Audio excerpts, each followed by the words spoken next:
जय हिंद दोस्तों, नमस्कार। बात कर लेते हैं आज के दिन भर की सारी बड़ी खबरों की, जहां सबसे पहले आपको बताएंगे टैरिफ वॉर के बीच दोस्तों एक नया और बड़ा खुलासा हुआ है कि प्रधानमंत्री मोदी जी और ट्रंप के बीच फोन पर 35 मिनट बातचीत हुई थी, फिर भी प्रधानमंत्री मोदी जी नहीं गए अमेरिका। बताएंगे क्या है इस नए रिपोर्ट के खुलासे में, तो वहीं आपको बताएंगे पहले चीन के राष्ट्रपति जिनपिंग से की पुतिन ने बात, फिर प्रधानमंत्री नरेंद्र मोदी से। जी हाँ, 60 मिनट के ही अंदर पुतिन ने दो दिग्गजों से की बातचीत। आखिर क्या होने वाला है अमेरिका के खिलाफ कुछ बड़ा? क्या ये तीनों मिलकर करने वाले हैं ट्रंप की हालत खराब? क्या भारत पर अमेरिका की ये टैरिफ ले आएगी चीन और भारत को एक साथ? इस सबसे बड़े सवाल का देंगे आपको जवाब। तो वही दोस्तों, अब फिर खुद नेतन्याहू ने, इजराइल के प्रधानमंत्री ने कह दिया है कि मैं प्रधानमंत्री नरेंद्र मोदी जी को ट्रंप से निपटने के लिए सलाह दूंगा। जी हाँ दोस्तों, बहुत बड़ी खबर। बताएंगे इस कथन के पीछे क्या है उनके मायने दोस्तों। तो उधर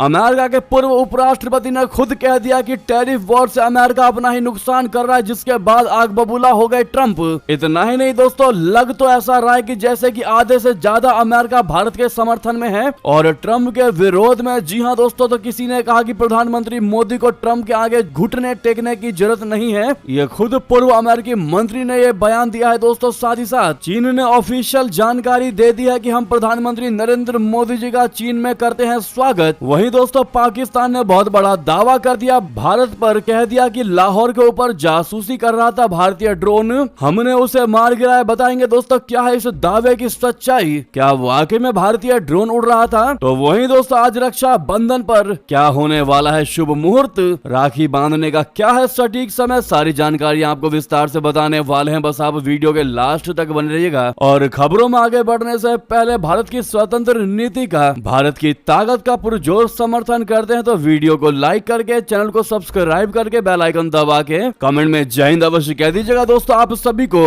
रक्षाबंधन की बहुत बहुत शुभकामनाएं। दोस्तों बात कर लेते हैं पहली सबसे बड़ी खबर की, जहां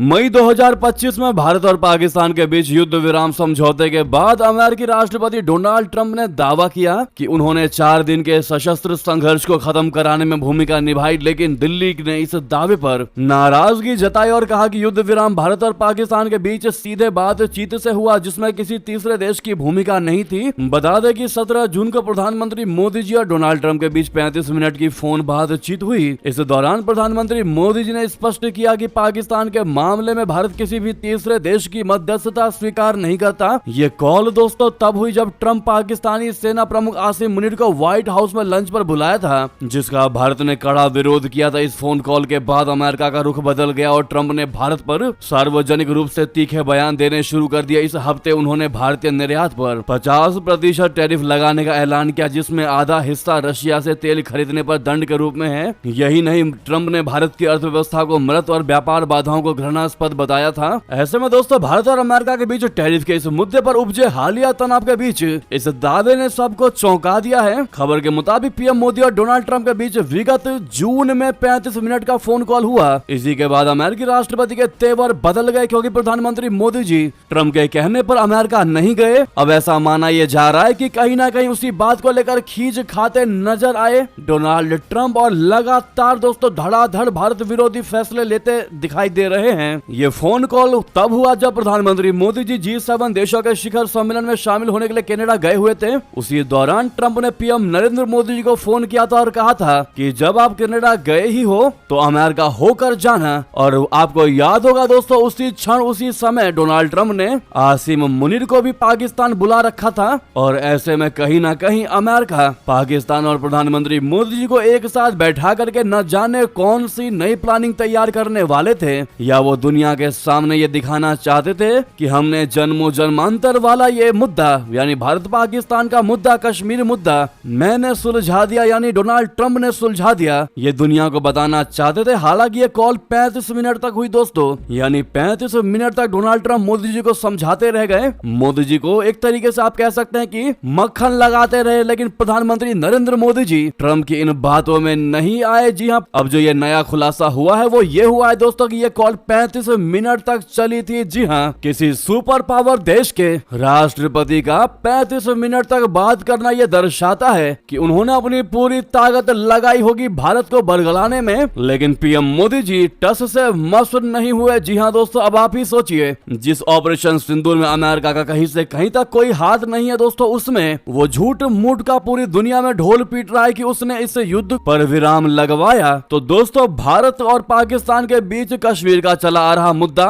उसके लिए न जाने दोस्तों ट्रंप क्या ही कर बैठते। ऐसे में प्रधानमंत्री मोदी जी के इस तटस्थता का अगर आप भी समर्थन करते तो अपनी राय अवश्य दीजिएगा, लेकिन देखा जाए तो ट्रंप से खतरनाक कोई नहीं। जी हाँ, ये चाले बड़ी ही सांप की तरह चलते हैं। नेक्स्ट खबर की बात कर लेते हैं, जहां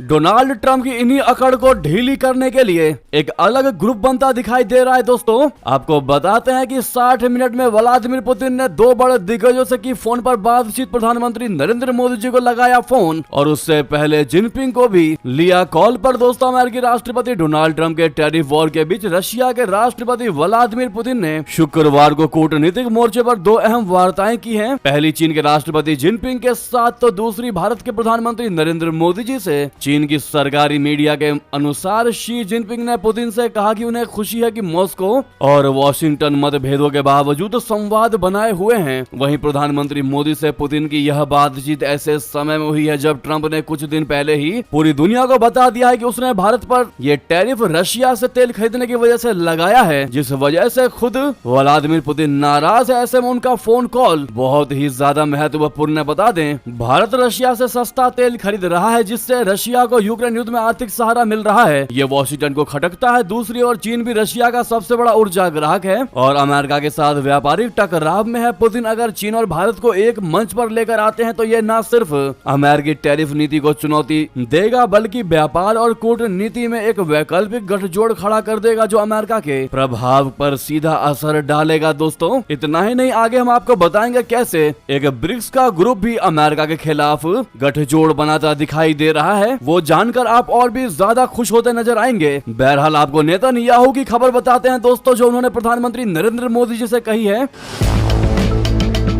इस टैरिफ को लेकर पनपे तनाव के बीच इजराइल के प्रधानमंत्री बेंजामिन नेतन्याहू ने बड़ा बयान दिया। उन्होंने कहा कि वो प्रधानमंत्री नरेंद्र मोदी जी को अमेरिका के राष्ट्रपति डोनाल्ड ट्रंप से निपटने के लिए कुछ सलाह देंगे। हालांकि उन्होंने ये भी क्लियर कर दिया कि वो प्रधानमंत्री मोदी जी को सलाह निजी तौर पर देंगे, यानी पर्सनल बिहाफ पर देंगे, क्योंकि प्रधानमंत्री मोदी जी और डोनाल्ड ट्रंप दोनों ही उनके करीबी दोस्त हैं। बेंजामिन नेतन्याहू ने मीडिया से बात करते हुए कहा कि प्रधानमंत्री नरेंद्र मोदी और राष्ट्रपति डोनाल्ड ट्रंप मेरे बहुत करीबी दोस्त हैं। मैं पीएम नरेंद्र मोदी जी को ट्रंप से निपटने के लिए कुछ सलाह दूंगा, लेकिन यह बिल्कुल निजी तौर से होगा। हालांकि इस दौरान उन्होंने ये भी कह दिया कि वो जल्द से जल्द भारत की यात्रा करना चाहते हैं। वो चाहते हैं कि तुरंत प्रभाव से भारत की यात्रा करें और प्रधानमंत्री नरेंद्र मोदी जी से मिलें। नेतन्याहू ने भारत और अमेरिका के रिश्ते पर भी कहते हुए कहा कि दोनों देशों के संबंधों की नींव बहुत मजबूत है। भारत और अमेरिका के लिए एक साझा समाधान ढूंढना चाहिए और इस टैरिफ विवाद का जल्द निपटारा करना ही उनके हित में होगा और ऐसा ही कोई समाधान इजराइल के लिए भी अच्छा होगा, क्योंकि ये दोनों देश ही हमारे दोस्त हैं। दोस्तों, इजराइल को पता है कि अमेरिका भी उसका सहयोगी है, भारत भी उसका सहयोगी है, भारत भी उसका मित्र है। ऐसे में अगर अमेरिका और भारत के बीच में ठनती है तो कहीं ना कहीं नेतन्याहू पर इसका बड़ा प्रभाव पड़ सकता है, क्योंकि अगर नेतन्याहू भारत को सपोर्ट करेंगे तो अमेरिका नाराज हो जाएगा और अगर वो ट्रंप को सपोर्ट करते हैं तो कहीं ना कहीं अपना भारत भी ये कहेगा कि वैसे तो दोस्त बनता है इजराइल, लेकिन आज जब अमेरिका भारत से बैर खड़ा कर रहा है तो नेतन्याहू ने भी भारत को छोड़ दिया, जो कि कभी भी दोस्तों इजराइल ऐसा नहीं करेगा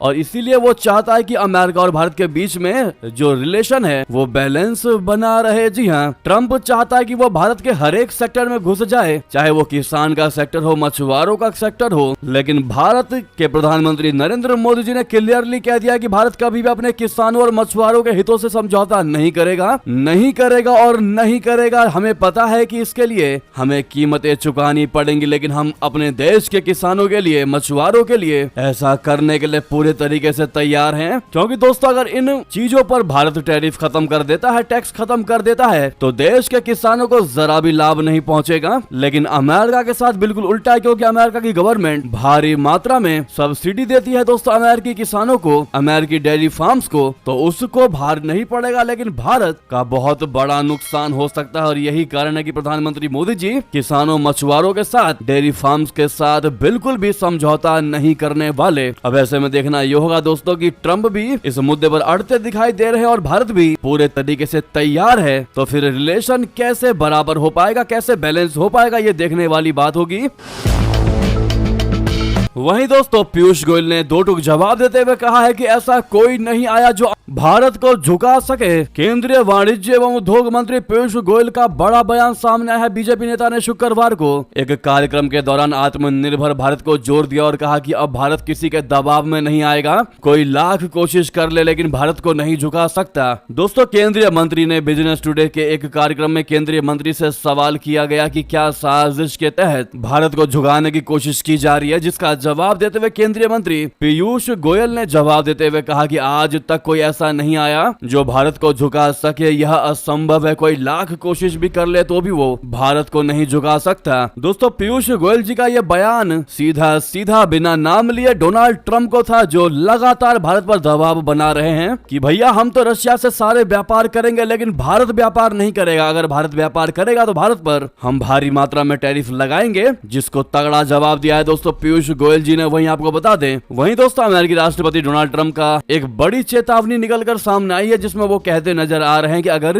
अमेरिका ने टैरिफ हटाया तो अमेरिका में 1929 जैसी महामंदी आ जाएगी। ट्रंप ने ट्रुथ सोशल पर लिखा कि टैरिफ का शेयर बाजार पर सकारात्मक प्रभाव पड़ रहा है। लगभग हर दिन नए रिकॉर्ड बन रहे हैं। सैकड़ों अरब डॉलर अमेरिकी खजाने में आ रहे हैं। अगर कोई कट्टरपंथी और वामपंथी अदालत टैरिफ को रद्द करती है तो अमेरिकी फिर 1929 जैसी महामंदी में घिर जाएगा। ट्रंप ने लिखा कि अगर अदालतों को अमेरिका की संपत्ति, ताकत और शक्ति के खिलाफ फैसला सुनाना ही था तो उन्हें बहुत पहले मामले की शुरुआत में ही ऐसा कर लेना चाहिए था, जब हमारा पूरा देश इस तरह की महानता को फिर से कभी हासिल न कर पाने के बावजूद 1929 जैसी संकटग्रस्त स्थिति में न पड़ता। अमेरिका इस तरह की न्यायिक त्रासदी से उबर नहीं सकता, लेकिन मैं अपनी न्यायिक व्यवस्था को किसी से भी बेहतर जानता हूँ। ये कहना है दोस्तों डोनाल्ड ट्रंप का, तो वही बता दें ऐसे में खुद डोनाल्ड ट्रंप को उसके पूर्व उपराष्ट्रपति ने तगड़ा जवाब दे दिया। कह दिया कि भैया तुम भारत पर टैरिफ वॉर तो कर रहे हो, भारत पर टैरिफ लगा तो रहे हो, लेकिन इसमें तुम्हारा ही तगड़ा नुकसान है, भारत का कुछ नहीं जाएगा। जी हाँ, अमेरिकी उपराष्ट्रपति पूर्व उपराष्ट्रपति माइक पेंस ने डोनाल्ड ट्रंप की टैरिफ नीतियों पर सवाल खड़े कर दिए। सोशल मीडिया प्लेटफॉर्म एक्स पर पोस्ट करके उन्होंने कहा कि हमारी कंपनियां और उपभोक्ता ही टैरिफ का मूल्य चुकाते हैं। उन्होंने एक आर्टिकल शेयर किया जिसमें उन्होंने बताया कि फोर्ड ने सिर्फ 3 महीनों में $800 मिलियन टैरिफ में चुकाए हैं, जबकि उसके सबसे ज्यादा कार अमेरिका में ही बनाए जाते हैं। डोनाल्ड ट्रंप के पिछले कार्यकाल के दौरान माइक पेंस उपराष्ट्रपति थे। ब्लूमबर्ग की रिपोर्ट के मुताबिक फोर्ड के चीफ एग्जीक्यूटिव ऑफिसर ने कहा कि कंपनी व्हाइट हाउस के साथ संपर्क में है और कम टैरिफ को लेकर ट्रंप प्रशासन से बात कर रही है। ट्रंप ने अधिकांश सामानों पर शुल्क बढ़ा दिया है, जिसमें कारों और कार के पुर्जों के साथ साथ उनके निर्माण में इस्तेमाल होने वाली सामान विशेष रूप से शामिल हैं। ये तो रही पूर्व उपराष्ट्रपति की बात,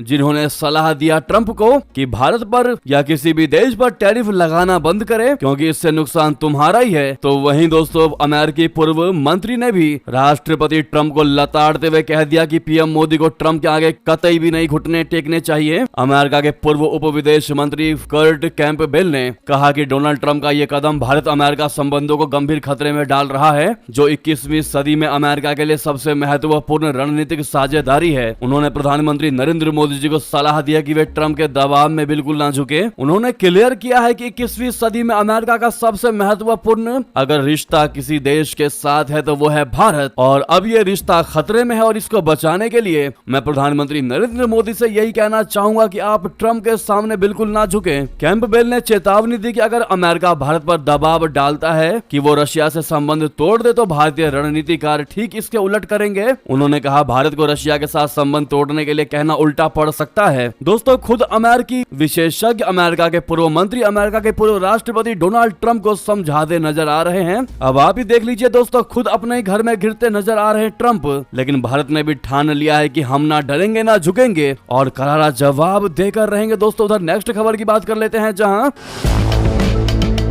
प्रधानमंत्री नरेंद्र मोदी जी की प्रस्तावित चीन यात्रा दोनों देशों की मित्रता और एकजुटता को और मजबूत करेगी। यह बयान खुद दोस्तों चीन के विदेश मंत्रालय की तरफ से आया है। ऑफिशियल बयान निकलकर सामने आई है दोस्तों शंघाई सहयोग संगठन यानी एससीओ के तियानजिन शिखर सम्मेलन में प्रधानमंत्री मोदी जी की संभावित भागीदारी पर चीन के विदेश मंत्रालय की ओर से कहा गया है कि वो प्रधानमंत्री मोदी जी का स्वागत करने के लिए तैयार है। प्रधानमंत्री नरेंद्र मोदी 7 वर्षों से अधिक के अंतराल के बाद इस महीने के अंत में चीन की यात्रा कर सकते हैं। वो एससीओ शिखर सम्मेलन में हिस्सा ले सकते हैं। चीन के विदेश मंत्रालय के प्रवक्ता गुओ जियाकू ने एक सवाल के जवाब में कहा कि चीन प्रधानमंत्री मोदी का स्वागत करने के लिए तैयार है। उन्होंने कहा कि यह सम्मेलन मित्रता और परिणामों वाला सम्मेलन होगा। गुओ ने बताया कि सम्मेलन में 20 से अधिक देशों के नेता हिस्सा लेंगे। इनमें एससीओ के सभी सदस्य राष्ट्र और 10 अंतर्राष्ट्रीय संगठनों के प्रमुख शामिल हैं। वहीं दोस्तों प्रधानमंत्री नरेंद्र मोदी जी चीन से पहले 29 अगस्त को जापान की यात्रा पर जा सकते हैं। इसके बाद उनके चीन में पहुंचने की संभावना है। हालांकि अभी तक सरकार की ओर से इसकी पुष्टि नहीं की गई है, लेकिन चीन का ऑफिशियल बयान आ चुका है, जिससे दोस्तों पाकिस्तान में भी तहलका मच चुका है कि जब शहबाज शरीफ को चीन जाना होता है तो चीन का कोई भी मंत्री उनके स्वागत के लिए कोई बयान जारी नहीं करता, लेकिन प्रधानमंत्री नरेंद्र मोदी जी, जबकि भारत ने अब तक कोई भी ऑफिशियल जानकारी नहीं दी, उसके बावजूद भी सिर्फ ये सुनने मात्र से कि प्रधानमंत्री मोदी जी एससीओ सम्मेलन में शिरकत करेंगे, चीन ने बयान देना शुरू कर दिया दोस्तों और कह दिया कि हम प्रधानमंत्री मोदी जी का स्वागत करेंगे। इस बात से पाकिस्तान को भी तगड़ी मिर्ची लगी है। दोस्तों पाकिस्तान को यहीं पर ही रियलाइज हो जाता होगा कि उसकी क्या औकात है। बेशक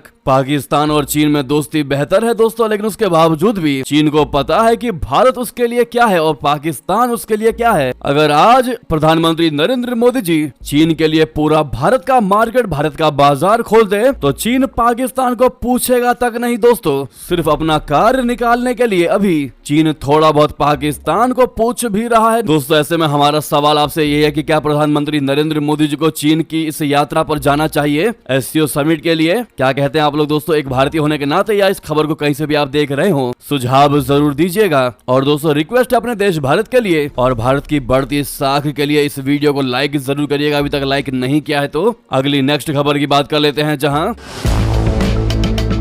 भारत के बाद स्पेन ने ठुकराया अमेरिका का F-35 प्लेन डील को, कहा नो। जी हाँ, अमेरिकी राष्ट्रपति डोनाल्ड ट्रंप की धमकी भरी नीति एक बार फिर उल्टी साबित हुई है। स्पेन ने 50 अमेरिकी F-35 फाइटर जेट खरीदने की योजना को खारिज कर दिया है और इसके बजाय 10.5 अरब यूरो यानी करीब 94,000 करोड़ रुपए की लागत से यूरोप में बनी यूरो फाइटर टाइफून और FCAS यानी फ्यूचर कॉम्बैट एयर सिस्टम पर भरोसा जताया है। ट्रंप द्वारा नाटो देशों पर लगातार दबाव और धमकियों के बावजूद स्पेन ने दिखा दिया कि वो किसी दबाव में नहीं आने वाला। यूरोपीय रक्षा आत्मनिर्भरता की दिशा में ये एक ऐतिहासिक कदम माना जा रहा है। दोस्तों ट्रंप चाहते थे कि नाटो सदस्य देश अमेरिकी रक्षा उत्पादों पर निर्भर रहे, लेकिन उनकी बाय अमेरिकन और एल्ज पॉलिसी अब यूरोप को और ज्यादा एकजुट कर रही है। स्पेन का यह निर्णय केवल एक रक्षा डील नहीं बल्कि यूरोपीय रणनीतिक संप्रभुता का ऐलान भी है। जी हाँ, अगर आप भी मानते हैं वाकई में बिल्कुल सही डिसीजन लिया है स्पेन ने, तो इस स्पेन टुक राइट डिसीजन कमेंट में जरूर लिख दीजिएगा। नेक्स्ट खबर की बात करते हैं, जहां लाहौर के ऊपर जासूसी कर रहा था भारतीय ड्रोन हमने मार गिराया। जी हां दोस्तों, पाकिस्तान ने किया ऐसा दावा, दिया सबको चौंका बता दे। पाकिस्तानी सुरक्षा बलों ने शुक्रवार को लाहौर के मनावा क्षेत्र में एक भारतीय ड्रोन को मार गिराने का दावा किया है। पुलिस सूत्रों के मुताबिक जैसे ही ड्रोन को पाकिस्तानी क्षेत्र में देखा गया वैसे ही इसे मार गिराया गया। शुरुआती जांच में यह दावा किया गया कि ये ड्रोन निगरानी के लिए इस्तेमाल किया जा रहा था, क्योंकि इसमें कोई विस्फोटक सामग्री नहीं पाई गई।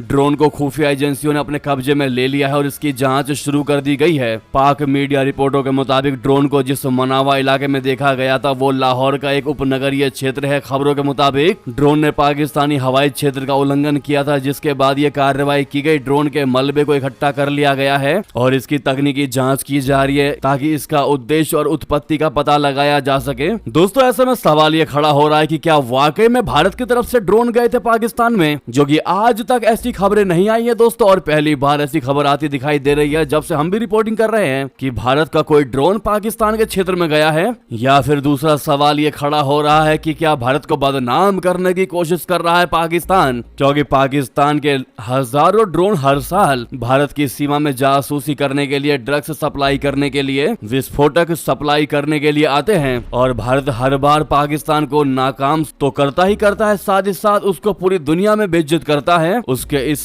कृत्य के लिए। लेकिन क्या यही कार्य अब पाकिस्तान झूठ तौर पर भारत के साथ करना चाह रहा है? पूरी दुनिया को वो ये बताना चाह रहा है कि भारत कन्विक्ट है। पूरी दुनिया के सामने वो भारत को बदनाम करने की कोशिश कर रहा है। हालांकि दोनों सवालों में दोस्तों आप क्या कहना चाहेंगे, जवाब जरूर दीजिएगा। नेक्स्ट खबर की बात करते हैं, जहां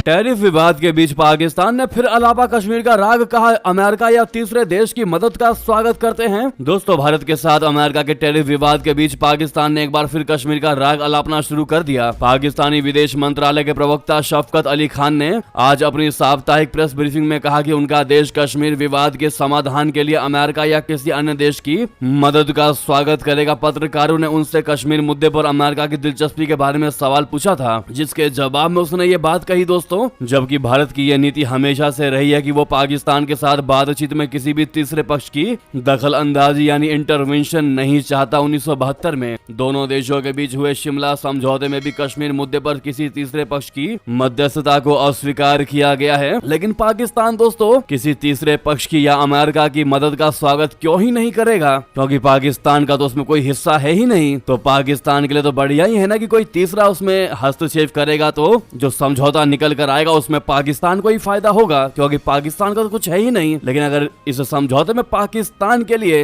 हामी भरी जाएगी तो पाकिस्तान को इसमें कोई नुकसान तो है नहीं। लेकिन अपना भारत हमेशा से तीसरे पक्ष का और मीडिएटर का दोनों देश के बीच होना हमेशा से दोस्तों नागवार बताता रहा है, क्योंकि भारत को पता है कि वो भारत का हिस्सा है और भारत अपने आप अपना हिस्सा वापस लेकर रहेगा। जी हाँ, नेक्स्ट खबर की बात कर लेते हैं, जहां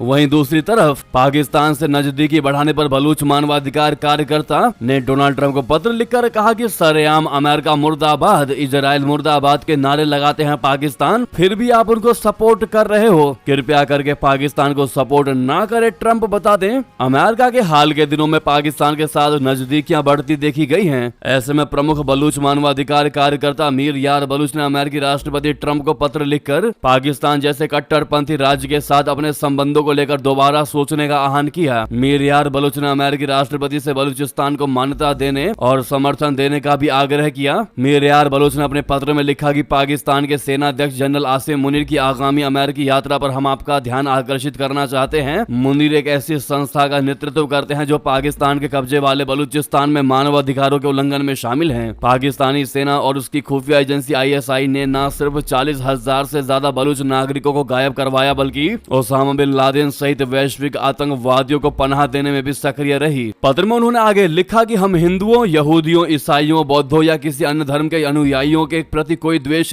की भावना नहीं रखते, लेकिन इसके विपरीत पाकिस्तानी सेना और उसकी खुफिया एजेंसियां ISI के भीतर के तत्वों ने पश्चिमी विरोधी भावनाओं को बढ़ावा देने के लिए लगातार कट्टरपंथी धार्मिक समूहों का शोषण किया। मीर यार बलूच ने पत्र के जरिए पूछा कि क्या अमेरिका शत्रुता को बढ़ावा देने वाले सरकारी तंत्र को समर्थन देना जारी रखेंगे जो सार्वजनिक कार्यक्रमों में अमेरिका इजराइल मुर्दाबाद के नारे लगवाता है। वाकई में दोस्तों मीर यार बलूच के इस लेटर ने सबके दिल को झकझोर दिया और सबको इमोशनल कर दिया। इन्होंने जिस तरीके से पत्र लिखा है वाकई में लग रहा है कि बलूचिस्तान की मांग पूरी होनी चाहिए और बलूच के लोगों जो प्रताड़ित हुए हैं दोस्तों, जिनके फैमिली मेंबर्स को गायब करवाया गया है, जिनको यातनाएं दी गई हैं, इनके समर्थन में ऐसा लग रहा है कि अब दुनिया को खड़ा होना चाहिए और पाकिस्तान को सख्त से सख्त सजा देनी चाहिए। अब देखना यह होगा दोस्तों कि इस पत्र का क्या रिप्लाई देता है अमेरिका। हालांकि दोस्तों मीर यार बलूच के इस लेटर पर आपकी जो भी राय हो कमेंट में लिखकर अवश्य बताइएगा, जरूर कमेंट कीजिएगा दोस्तों, क्योंकि इनके लेटर में वाकई में बलूचों का दर्द छुपा हुआ है। अगली खबर की बात कर लेते हैं, जहां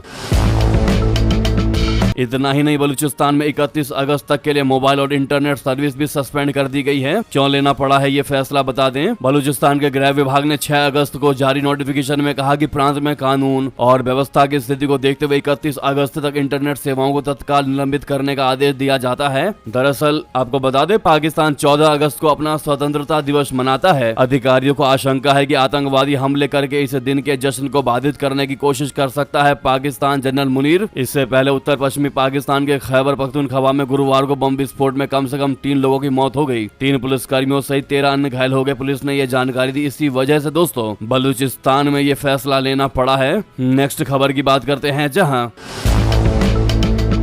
कांग्रेस ने 11 अगस्त को बुलाई बड़ी बैठक, कथित वोट चोरी के खिलाफ देशव्यापी आंदोलन की कर रहा है तैयारी। दोस्तों, मतदाता सूची में कथित हेरफेर और चुनावी धांधली के मुद्दे को लेकर कांग्रेस ने देश भर में बड़ा अभियान छेड़ने की तैयारी कर ली है। पार्टी ने 11 अगस्त को सभी AICC महासचिव और राज्यों के इंचार्ज और फ्रंटल संगठनों के प्रमुखों की अहम बैठक बुलाई है। पार्टी सूत्रों के मुताबिक कांग्रेस इस मुद्दे को जमीनी स्तर तक ले जाने के लिए राज्यों में जनसभाएं, पद यात्राएं और विरोध प्रदर्शन आयोजित करेगी। इसके तहत राहुल गांधी के नेतृत्व में पहले ही वोट अधिकार यात्रा बेंगलुरु से शुरू हो चुकी है, जिसमें बड़ी संख्या में कार्यकर्ता और आम लोग शामिल हुए। दोस्तों, मतदाता सूची में कथित हेरफेर और चुनावी धांधली के मुद्दे पर कांग्रेस जो है भारतीय जनता पार्टी प्रधानमंत्री नरेंद्र मोदी जी पर इल्जाम लगाती नजर आ रही है। लेकिन हम आपसे अगर ये सवाल पूछे दोस्तों, तो इसके पीछे आपको क्या लगता है कांग्रेस की क्या मंशा हो सकती है? और जिस प्रकार से उन्होंने मीटिंग में फर्जी मतदाताओं, फर्जी वोटर्स को लेकर भाजपा और चुनाव आयोग पर गंभीर आरोप लगाए, दोस्तों इस पर आपका क्या कहना है बताना बिल्कुल मत भूलिएगा। हम आपकी राय जानना चाहते हैं दोस्तों। साथ ही साथ बता दें, आज रक्षाबंधन का त्योहार है, तो ये हर किसी के लिए जानना बहुत जरूरी है कि आज शुभ मुहूर्त कब है, किस समय बहन अपने भाइयों को राखी बांध सकती है, क्या है ठीक समय बता दें। हर साल श्रावण मास पूर्णिमा तिथि पर रक्षाबंधन का त्योहार मनाया जाता है। इस साल रक्षाबंधन का पर्व शनिवार 9 अगस्त यानी आज मनाया जा रहा है। इस दिन बहनें अपने भाई की रक्षा के लिए उनके कलाई पर रक्षा सूत्र बांधती हैं और उनके लिए मंगल कामनाएं करती हैं। ऐसे में आपको बता दें, हिंदू पंचांग के मुताबिक इस साल सावन पूर्णिमा तिथि 8 अगस्त को दोपहर 2:12 से लेकर 9 अगस्त को दोपहर 1:24 तक रहने वाली है। उदया तिथि के चलते रक्षाबंधन का पर्व शनिवार यानी आज 9 अगस्त को मनाया जा रहा है। सावन पूर्णिमा पर इस बार भी भद्रा का साया रहेगा, लेकिन 9 अगस्त को यानी आज रक्षाबंधन का शुभ मुहूर्त शुरू होने से पहले ही भद्रा का साया समाप्त हो जाएगा। सावन पूर्णिमा पर भद्रा 8 अगस्त को दोपहर 2:12 से लेकर 9 अगस्त को देर रात 1:52 तक रहेगी। ऐसे में शुभ मुहूर्त, शुभ समय की बात करें तो आज यानी 9 अगस्त सुबह 5:47 से लेकर दोपहर 1:24 तक आज शुभ मुहूर्त रहने वाला है दोस्तों। यानी भाई की कलाई पर रक्षा सूत्र बांधने के लिए बहनों को करीब 7 घंटे 37 मिनट का समय मिलने वाला है। 5:47 सुबह से लेकर दोपहर 1:24 तक आप राखी बांध सकती हैं। जी हाँ, ये शुभ मुहूर्त और शुभ काल है। इसी बीच दोस्तों, ये थी भी की सारी बड़ी खबरें। जाते जाते आप सभी को रक्षाबंधन पर्व की बहुत बहुत शुभकामनाएं। लेकिन दोस्तों, आप सभी से रिक्वेस्ट है, वीडियो अच्छी लगी है तो वीडियो को लाइक करके, चैनल को सब्सक्राइब करके बेल आइकन दबा के कमेंट में जय हिंद कह दीजिएगा। मिलते हैं अगली बड़ी खबर में। बहुत बहुत धन्यवाद, बहुत बहुत आभार। जय हिंद, जय भारत।